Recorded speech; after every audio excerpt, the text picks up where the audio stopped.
Hello, Katie here from Katie's World. Thank you for tuning in today. In this video, I'm going to show you what comes in Frozen Page Kit. If you don't have this kit yet, please click the link below. It will take you to my shop where you'll see all of my fun projects.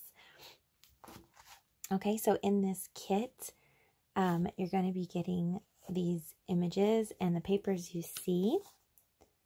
And I will show you those in just a second.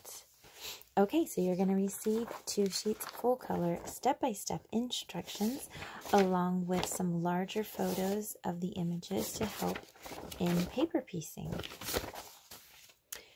You'll receive a baggie for each of the different images that have smaller pieces, and the larger pieces will be loose in your kit.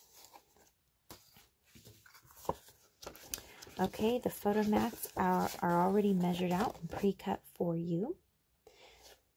When adding your photos, just go ahead and measure the photo mat and trim your photos to 1/4 of an inch smaller. In some cases, you may have a photo mat for the perfect size of a 5x7 or 4x6. You'll know when you measure if it's 5 1/4 by 7 1/4 or 4 1/4 by 6 1/4.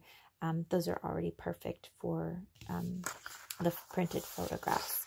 Okay, so you're going to have some strips here. These may need to be trimmed down. So just go ahead and check the measurements in your instructions.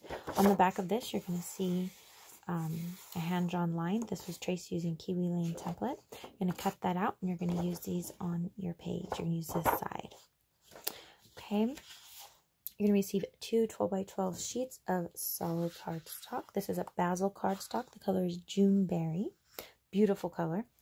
The barcodes are still attached, so just go ahead and cut those off, measuring it at 12 inches. You're going to receive 2 sheets of the background decorative paper as well. Okay, so that's all for today.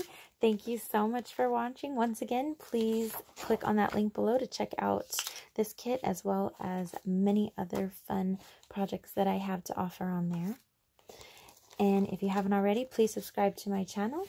And don't forget, hit that bell for notifications so you don't miss a thing. And thank you so much for watching and have a great day.